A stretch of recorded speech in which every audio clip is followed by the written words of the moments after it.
Okay, I'm very excited about The Good Liar because it looks like a movie which can actually just break into the top 10 list of the best drama thrillers of all time. But there is one or two things that can go wrong, so I'm here to show you what's going right about this movie, what can make it crack the top 10, and one or two things that can actually make things go bad. And this is also sort of like a training for online conmen about occupational hazards, because that's exactly what happens in this movie. An online conman marks the target and marks the wrong target, because it looks like it's actually a woman who's been after him for a while for sins committed in the past while they were a bit young. So let's start with this top 10. I want you to get an idea of how potentially big a movie this is. It's something that you might want to put on your calendar. On number one in the best drama thrillers of all time, we've got Schindler's List. Then we've got Fight Club on number 2, followed by Forrest Gump. So you can see this is the big league. We're talking about the big movies. There's The Good, the Bad, and the Ugly, The Green Mile, The Silence of the Lambs, Seven.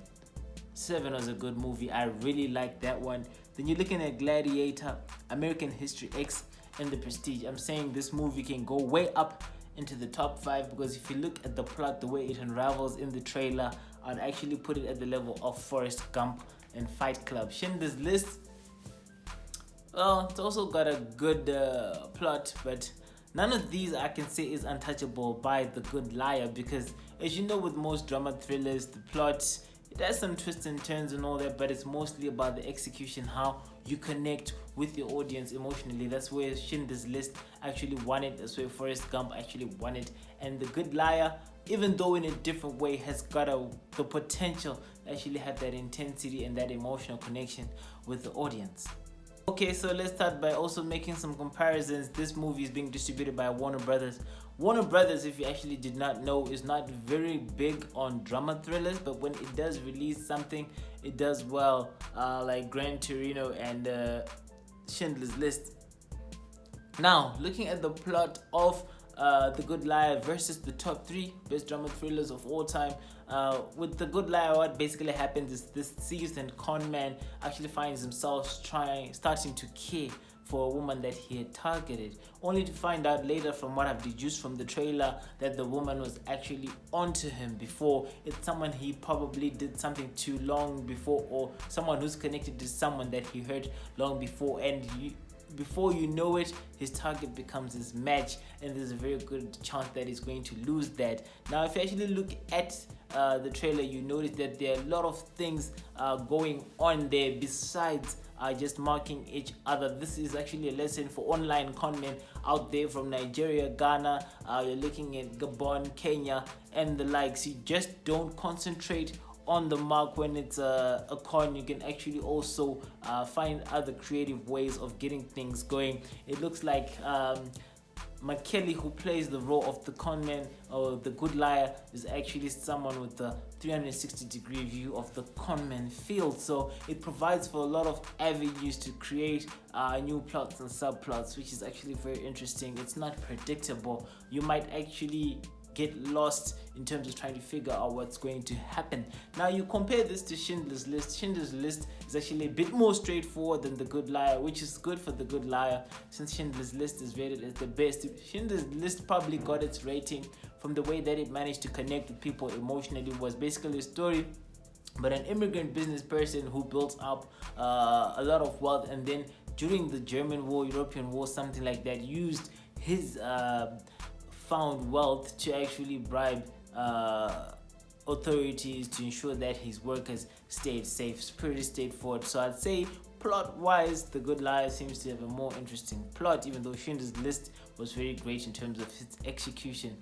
Looking at number 2, Fight Club, it's also another one with the interesting plot, even though it's a bit more far-fetched when compared to The Good Liar, because it's all about two people who meet and they are using certain acts to deal with other issues in their lives, such as depression.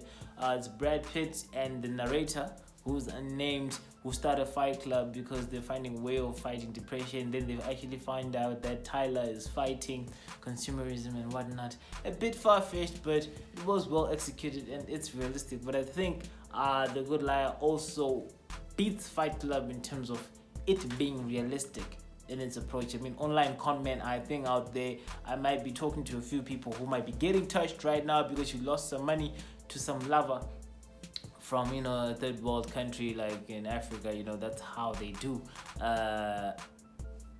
Online cons are real. And yes, this time is being executed by an old man on an old woman. But like it said, this guy actually does it for the culture, for the game, and not for the money. So if you were thinking, why would an online con be happening between old people? It's because this guy is actually addicted to this type of life. Then you look at Forrest Gump.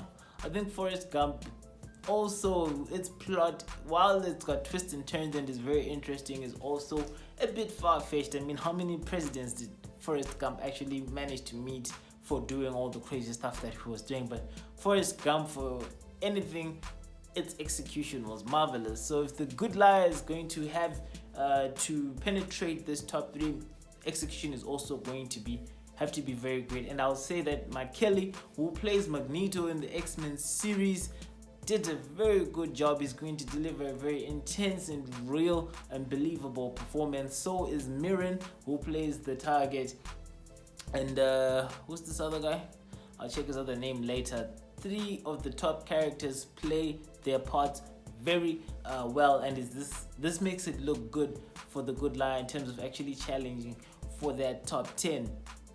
So plot wise, I think The Good Liar has what it takes to actually take on the top 10 movies, probably top 5, because it's definitely going to perform at a level, maybe if I say 7, remember 7, right? Morgan Freeman, yeah, that was another good one. It's coming in around number 6 on the list. So expect this movie to rate at about 8.5 plus, which is actually very good because that's not very far from the top. Okay, so I was saying that something might actually go wrong with this flick, right? You know, a perfect situation always comes with 1 or 2 potentially dangerous things that can actually mess up the whole situation. The problem here is the director, Bill Condon. If you look at his history, this guy only does well with movies that have good titles, known titles from big houses. He's more like Michael Bay, right? But his work alone, his work himself, actually does not do whatever is going on there justice. If you look at his filmography, his last movie that he did, Beauty and the Beast, did well, was rated okay, but I mean, this is a big title. It's gonna make money because people want to see Beauty and the Beast. Who doesn't? Even your grandmother probably wants to see that. Now if you look at the smaller movies that do not have big titles that he did, he actually tanked one of them and made a small profit on the other. That's Mr. Holmes, again featuring McKelly. McKelly doesn't seem to do well maybe outside X-Men, but it seems like with The Good Liar, he's actually going to get it right. Then there's Fifth Estate, which is a movie about Julian Assange and the whole WikiLeaks saga that actually tanked in the box office, made a loss of about $20 million and had poor ratings. You also look at the Twilight Saga Part 1 and 2, I think it's Breaking Dawn or something like that. Poor ratings, like a 5 and a 5.9.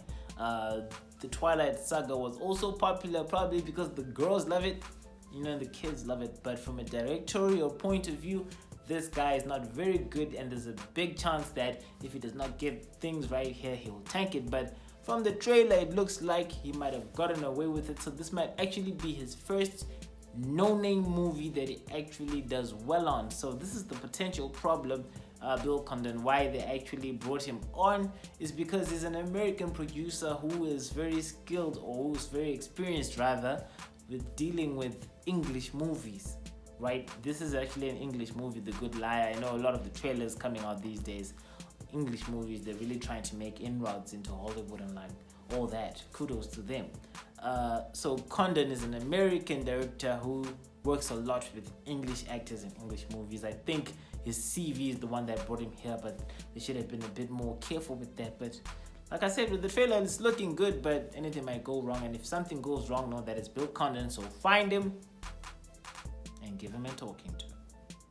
So focusing on the trailer itself, yes, it does seem a bit bizarre that you'll find an old man targeting an old woman for a con that is based on love. To think that a woman like Mirren would still be looking at love at her age, That's kind of bizarre, and that means there are not going to be any sex scenes in this movie, which is a bummer for the younger generation, but that's the way it is. It'll take a bit getting used to, but I think the execution of the plot is actually going to get you at the end of the day. But I mean, let me know in the comments below, what do you think of an old woman falling for a love con from an old man? Shouldn't it be like from a younger guy from West Africa or East Africa or something, as with the case during these days? Don't they want the younger guys? That's why these older women, for example, go to places like Senegal to chill with those six guys, sex tourism, whatever. So older women and older guy, it's a bit bizarre. Expect very good performances, intense performances, believable performances you can actually connect to from the three main characters, including Michaeli and Mirren herself, especially Michaeli. This is in keeping with his character. If you've seen him as Magneto, you'll know that this guy can pull it off. Expect a lot of violence from these old men, which might change the way that you view your grandpa, because this guy is actually sort of like a sadist. He's a psychological mess, and the way that he actually goes about his business, not just concentrating on the conman or on the target itself, but on other issues surrounding that, managing the whole scenario, shows that he's a very intelligent conman who's seasoned and is a special approach. An interesting part would be that the woman's son seems to have caught on the con. This is Toby. Seems like he caught on the con and sort of like ignited this psychological war between himself and Michaeli. So the question is Michaeli going to kill him too? Is it going to kill the mother? Because the mother seems like she actually had targeted Michaeli, probably lured him towards herself to settle the score from back then. So we might actually end up with a lot of dead old people. Whether or not this sits well with you is something that you're going to have to ask yourself from a moral standpoint, but it's going to be a bummer. It's going to be old people killing each other a lot. I mean, you can actually equate this to young people or babies dying in a movie. I don't know what you think about that. Let me know in the comments below. But this is a bunch of ruthless people who have come together to kill each other for various reasons. I've got a slight feeling that Michaeli is going to win. I mean, he's the main character. That would sort of be like a happy ending, right? Who would you want to die? Do you want the target to die or Michaeli to die? Let me know again in the comments below.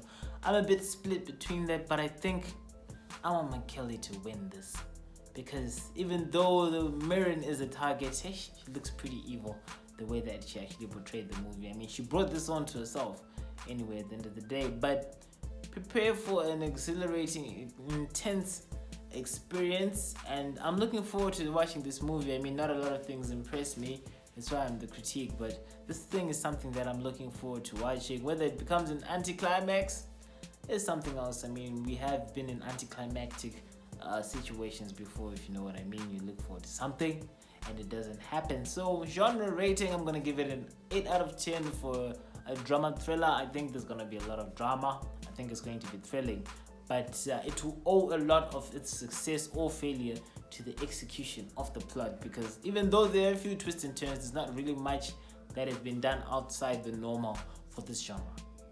Well, there's no theme song in the trailer, but the instrumentals are a killer. They really keep you at the edge of your seat.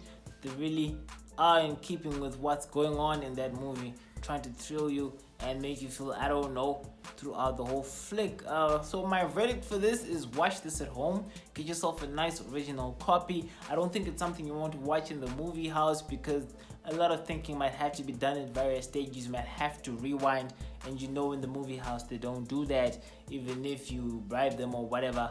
And you know, you might be disturbed by people who are fondling in that movie house, you know, walking up and down with the popcorn and the drinks and whatnot. You might want to grab a seat by the aisle if you're watching this, but then the aisle is where everybody passes through. So grab a seat at the wall at the end where there's nobody who's actually going to disturb you if you're going to watch this in the movie house. You don't want to miss a moment, and preferably this is a movie you want to go to alone and without somebody who's going to disturb you. As you know, people go to movie houses for different reasons. Some people don't have places that they've in, so they want to see a movie house as an opportunity to get freaky with you. So go alone, because it's something you need to concentrate on. This is not a Michael Bay movie that you can watch with your ears.